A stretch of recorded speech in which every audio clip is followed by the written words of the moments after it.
Hello बच्चों, welcome to my YouTube channel Rajan science classes में आप सभी का एक बार फिर से स्वागत है।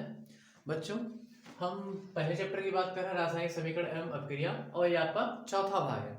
अगर आपको याद हो तो पिछले वीडियो में हमने रासायनिक अपक्रिया के प्रकार की बात की थी। इसमें से हम जानते हैं रासायनिक अपक्रिया के 5 प्रकार होते हैं, जिनमें से हम 4 प्रकार हम क्या कर चुके हैं, पढ़ चुके हैं। ठीक है बच्चों, तो एक बार हम फिर से रिकॉल कर लेते हैं कि कौन सी क्या क्रिया होती है। संयोजन क्रिया अगर आपसे पूछ लिया जाए कि संयोजन क्रिया किसे कहते हैं, तो आप इस चीज को डायरेक्टली ऐसे बोल देंगे कि जब ऐसी रासायनिक क्रिया जिसमें 2 या 2 से अधिक पदार्थ मिलकर एकल उत्पाद बनाते हैं, हम उसे क्या कहेंगे, संयोजन अपक्रिया कहेंगे। ठीक है बच्चों, तो उसमें आपको जल का एग्जांपल ले सकते हैं, H2 + O2 करके हम इससे बना देंगे H2O। ठीक है बच्चों, इसको बैलेंस करने के लिए हम यहाँ से 2 से गुणा कर देंगे और यहाँ पर भी 2 से गुणा कर देंगे, तो ये आपका किसका हो जाएगा, संयोजन क्रिया का उदाहरण हो जाएगा। अब वियोजन या अपघटन क्रिया की बात करेगा बच्चों, तो इसको हम कैसे डिफाइन करेंगे।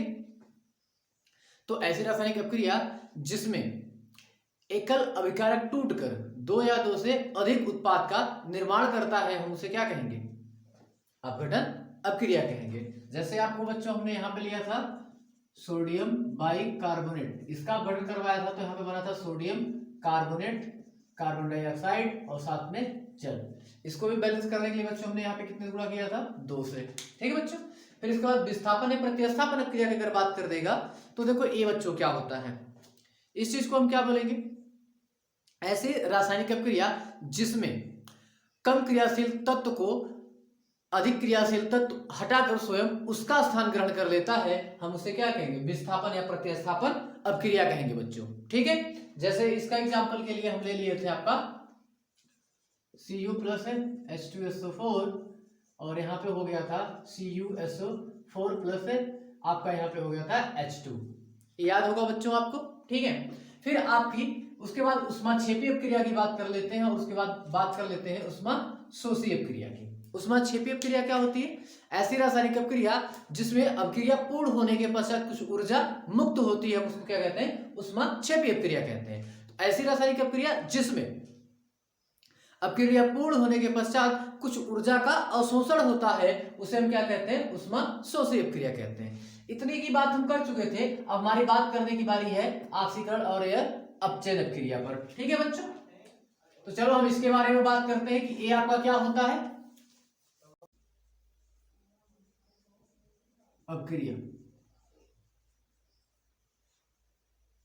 तो देखो इसका 2 डिफिनेशन है बच्चों। पहला डिफिनेशन क्या है इसका, ऐसी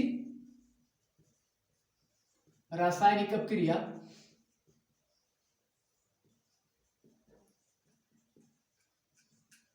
ऐसी रासायनिक अपक्रिया जिसमें ऑक्सीजन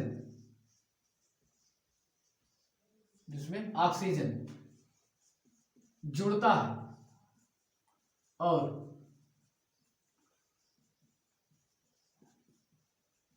हाइड्रोजन बाहर निकलता है।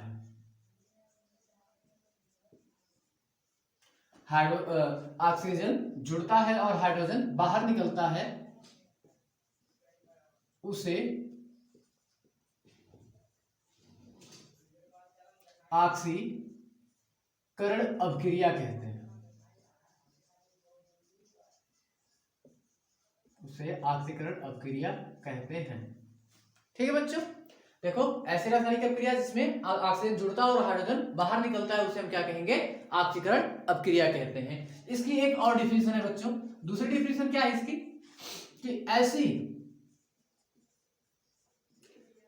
रासायनिक अपक्रिया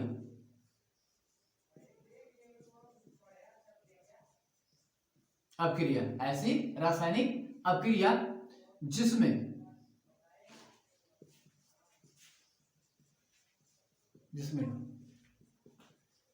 इलेक्ट्रॉन की कमी होती है।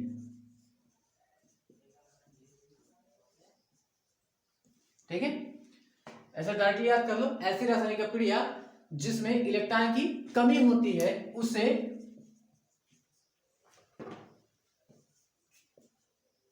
हम क्या कहेंगे, उसे ऑक्सीकरण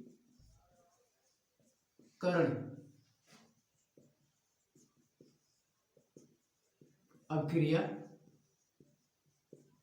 कहते हैं।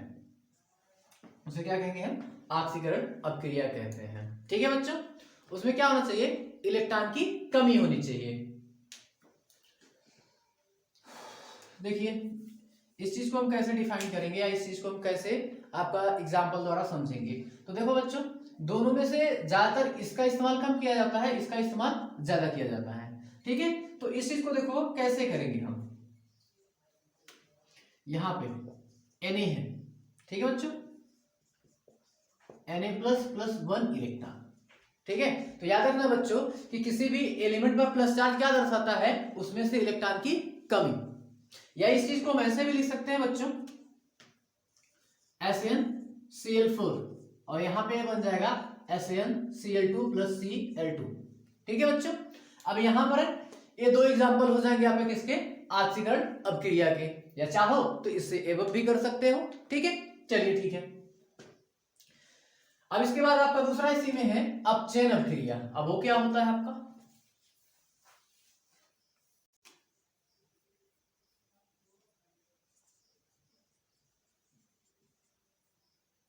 अपचयन अभिक्रिया ये क्या होता है बच्चों? ऐसी अभिक्रिया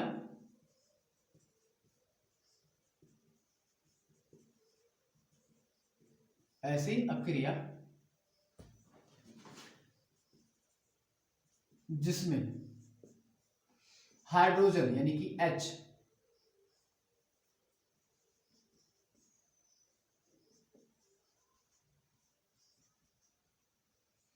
हाइड्रोजन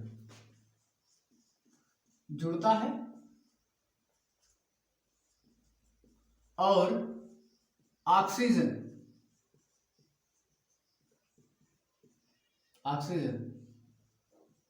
बाहर निकलता है, उसे अपचयन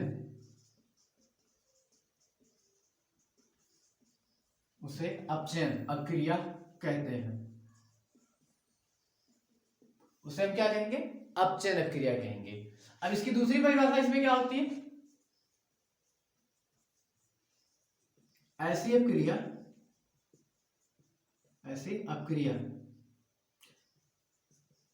जिसमें इलेक्ट्रॉन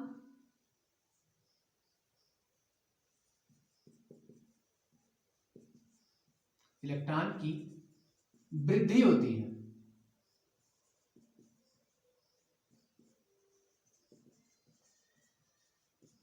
है, उसे अपचयन अभिक्रिया कहते हैं। उसे क्या कहेंगे हम? अपचयन अभिक्रिया कहते हैं। ठीक है बच्चों, अब वही जो आप ऑक्सीकरण में पढ़े हो उसी को उल्टा कर दो, जो उसमें उत्पाद था उसको अभिकारक कर दो, तो आपका क्या बन जाएगा? अपचयन अभिक्रिया। यानी कि आपका Na प्लस E, यहाँ पे एक इलेक्ट्रॉन की कमी है, इलेक्ट्रॉन इसके पास चला जाएगा तो ये हो जाएगा आपका Na।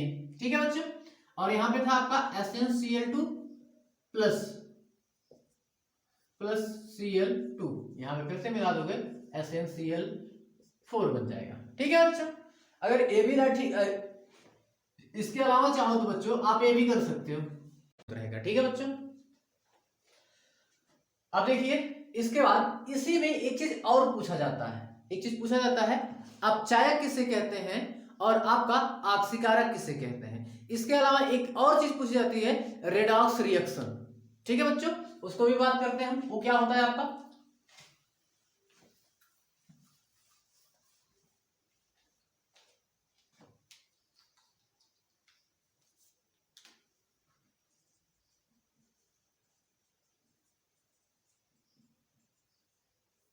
ऑक्सीकारक,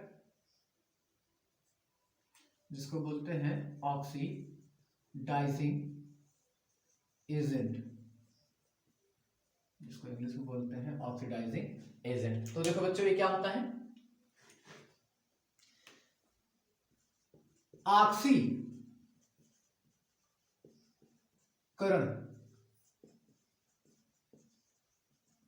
अभिक्रिया में जिस परमाणु अणु या आयन का अपचयन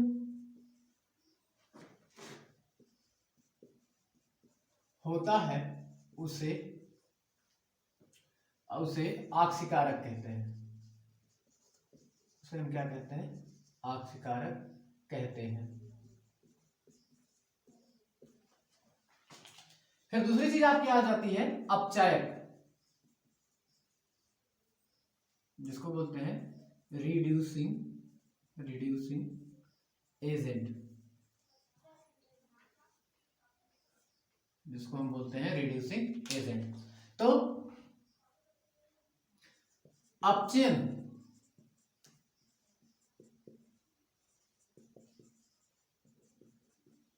अक्रिया में जिस तत्व, परमाणु, अणु या आयन का ऑक्सीकरण होता है,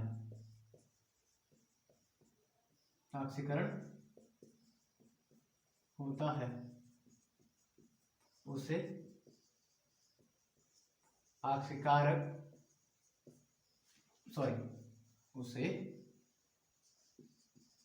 अपचायक कहते हैं। क्या कहते हैं? अपचायक कहते हैं। ठीक है बच्चों, अगर इसकी एग्जांपल की बात कर लेगा कि ऑक्सीकारक क्या होता है, तो आपका यहां पे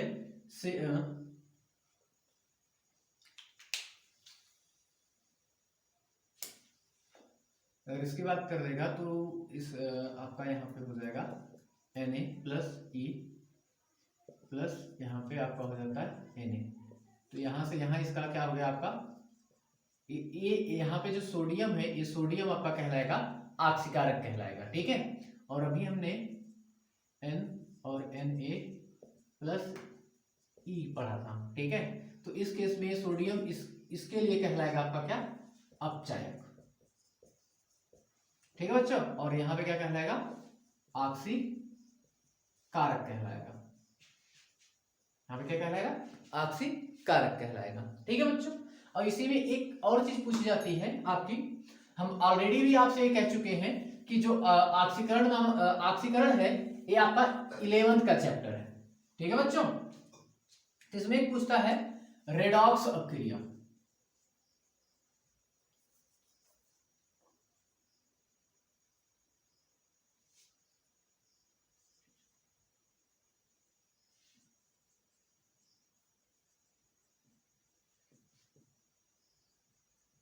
अपक्रिया, इसी अपक्रिया को हम लिख सकते हैं ऑक्सीकरण अपचयन अपक्रिया, और इसको इंग्लिश में लिखते हैं रेडॉक्स रिएक्शन। इस चीज को हम लिखते हैं रेडॉक्स रिएक्शन। ठीक है बच्चों, अब ये कौन सी अपक्रिया होती है? तो देखो, ऐसी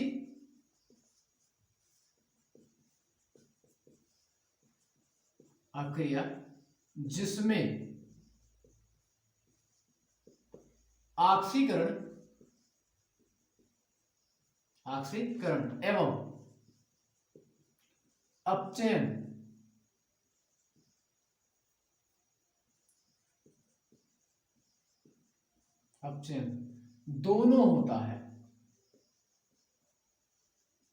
दोनों होता है, उसे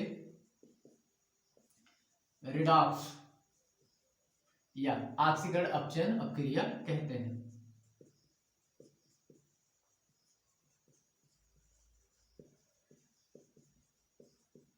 अगर इसके एग्जाम्पल की बात करेगा बच्चों, तो ए रिएक्शन ज्यादातर सेल में देखने की मिलती है, और खासकर आपका डेनियल सेल में, डेनियल सेल में, क्योंकि अगर डेनियल सेल की बात करेगा तो इस सेल में एक आपका एनोड होता है बच्चों और दूसरा होता है आपका कैथोड। एनोड आपका माइनस चार्ज होता है और कैथोड आपका प्लस चार्ज होता है। ठीक है बच्चों, ये क्रिया इसमें होती है। तो अगर इसकी रिएक्शन की बात कर लेगा तो यहां पर देखो ये चीज आपकी क्या हो जाएगी। तो देखो बच्चों, इसमें अगर ये ऑक्सीकरण अपचयन की बात करें तो Zn प्लस कॉपर सल्फेट इसके क्रिया करवा देते हैं तो ये बदल जाता है ZnSO4 प्लस C। ठीक है, अब देखो बच्चों ऑक्सीकरण किसका हो रहा है,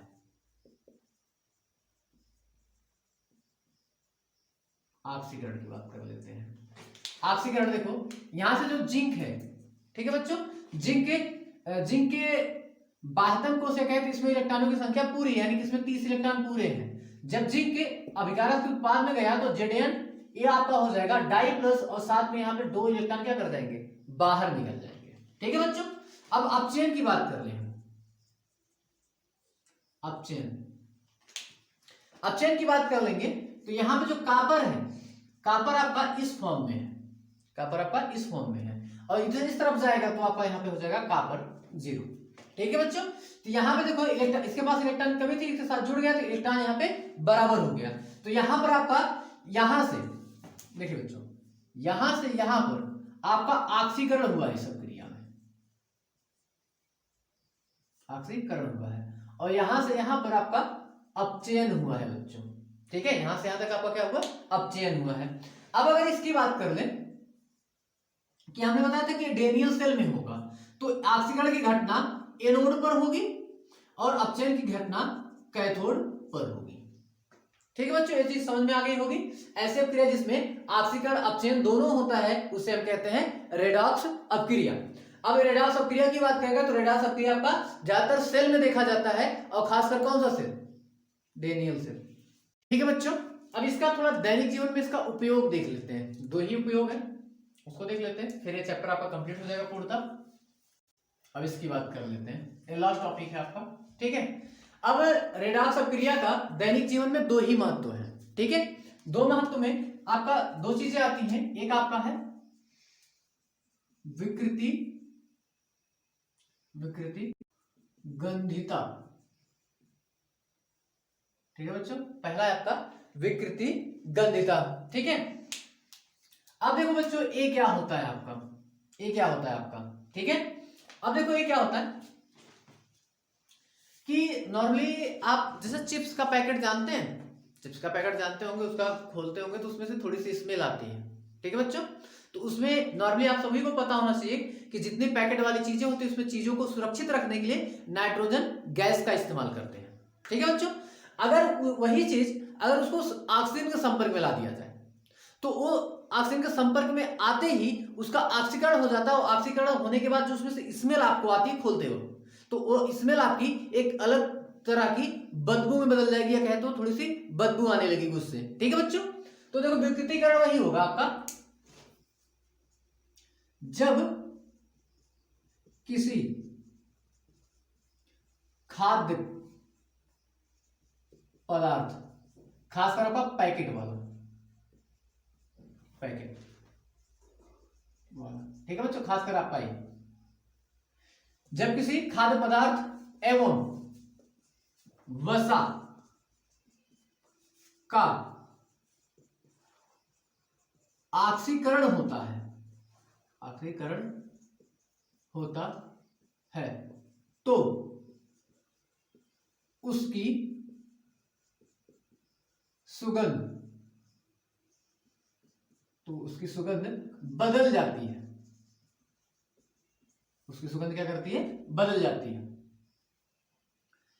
इस प्रक्रिया को या रासायनिक परिवर्तन को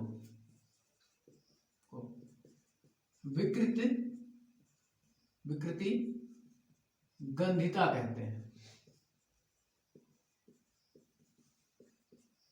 ठीक है बच्चों, जैसे एग्जाम्पल की अगर बात कर ले तो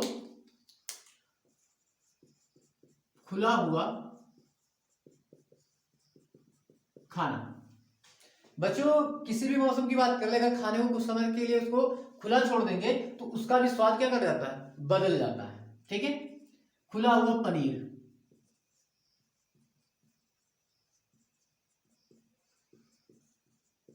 खुला हुआ पनीर, इसको भी छोड़ देंगे बच्चों तो कुछ समय के बाद इसका भी स्वाद क्या कर जाता है, बदल जाता है। दूसरा इसका उपयोग क्या देखते हैं हम अपनी डे टू डे लाइफ में, संचारण। संचारण,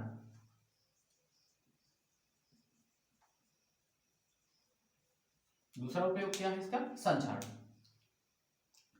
जब कोई वस्तु नम वायु के संपर्क में आने पर उसका धीरे धीरे क्षरण होने लगता है। क्षरण होने लगता है यानी कि नष्ट, क्षरण होने लगता है। इस परिवर्तन को संचारण कहते हैं। इस परिवर्तन को क्या कहेंगे, संचारण कहते हैं। अगर इसकी एग्जांपल की बात कर दें तो आपका सबसे पहला एग्जांपल इसका है लोहे पर जंग लगना, चांदी का काला होना। ठीक है बच्चों,